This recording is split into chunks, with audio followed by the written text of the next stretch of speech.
This video is brought to you by... I'm switching lanes so much, man. They can never get behind me, man. Yeah, I'm taking it all away, man. I ain't playing with them, man. One thing is the key, man. It's consistency, man. It don't matter, man, how good the product is, man. If you ain't out there, man, to get rid of it, man, the supply to demand, man, you going down, man. You in it for nothing, man. Get with me, man. I'm starting a whole league, man. Get with me, man. Get with the winning team, man. Cool green clothing. We going all the way. And we coming straight out of Baltimore. What's going on, YouTube fam? This your boy Tony 2Times, and we back with another episode of the Baltimore Way, man.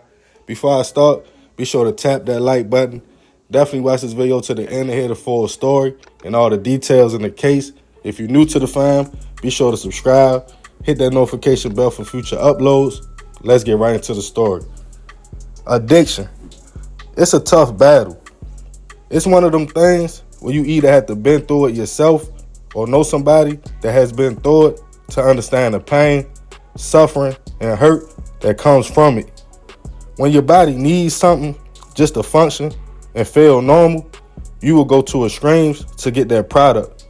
Whether it's pulling up places you know you had no business going to, or being so loose and trusting with who you give your money to, putting yourself in a vulnerable situation. Nowadays, it's a lot of pharmacy drugs going around. But in a lot of inner cities in America, it's still that girl and boy that's flowing strong. For people that's not familiar with the terms, that's coke and heroin. And unfortunately, the two do not have an age preference or a zip code and who and where they target. And on this episode of the Baltimore Way, we will be discussing a case from 2013 that ended with a 17-year-old young lady gone and 2 men with life sentences. According to sources, on the morning of January 15th, 2013, a 20-year-old man named Brandon and his 17-year-old girlfriend, Michelle Adrian, decided to take a trip from Frederick County, Maryland to Baltimore City using Brandon's pickup truck. The two was in hope to cop some product. As they jumped off 40 West, they entered Emerson Avenue.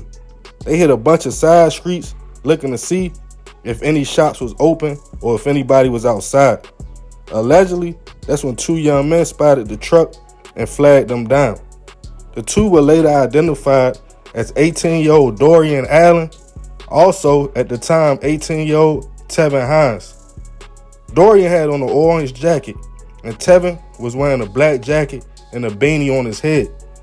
As the truck was creeping, they were flagged down to stop before the 2 men approached. As they walked to the passenger side where Michelle was sitting, one of the young men asked, "Yo, what y'all want, boy or girl?" In which Brandon said, "Boy," as the couple needed heroin to get out the gate.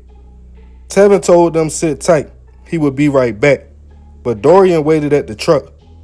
Not too long after, they directed the couple to go to the 3900 block of Mulberry Street, not too far from a cemetery, where Dorian told them to hold up and bopped off. He returned back to the block minutes later with Tevin right behind him. But this time, allegedly, only Dorian walked up to the truck. As Tevin said, "Yo, not yet," waiting for traffic on the block to clear. According to Brandon, things would get crazy when the block got cleared. Dorian upped the blick and said, "Don't move." Brandon, scared, reached for the keys to start the truck and take off. Before they asked him, like, "Yo, what you trying to die?" Before letting off one shot, shattering the window after striking Brandon. Scared, the man yelled, "Whatever you want, just take it," as he had $120 in a sandwich bag under his leg. They took the money and stepped back before allegedly Dorian upped the gun again at the truck. The couple balled up in a fetal position before they heard shots fired.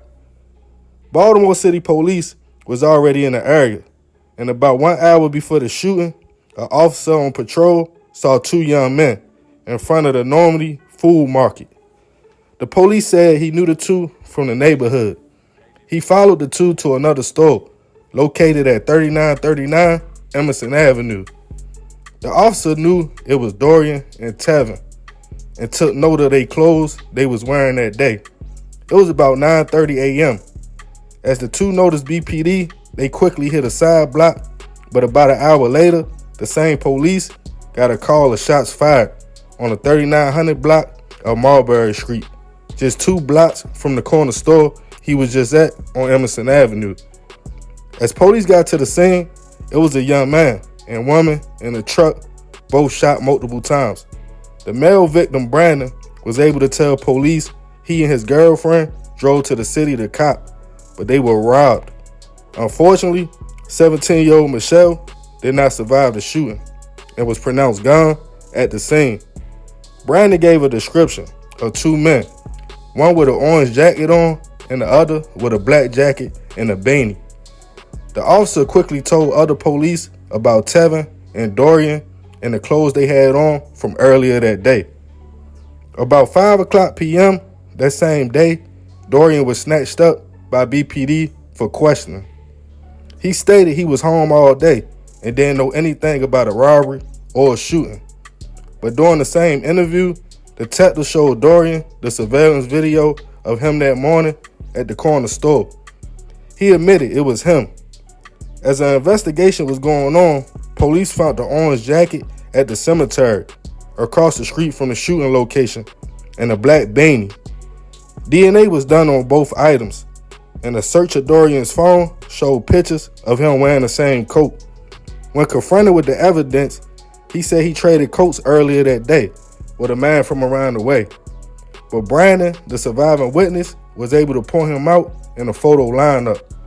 But Dorian insisted he was home all day and didn't come outside until after the shooting took place. And then he went to a video shoot on Lyndhurst Avenue. But with the surveillance video from the store, pictures, DNA, and witness statements, Dorian and Tevin were both arrested and charged with robbery, murder, handgun violations, and other charges. As the case made it to trial, the two were tried together.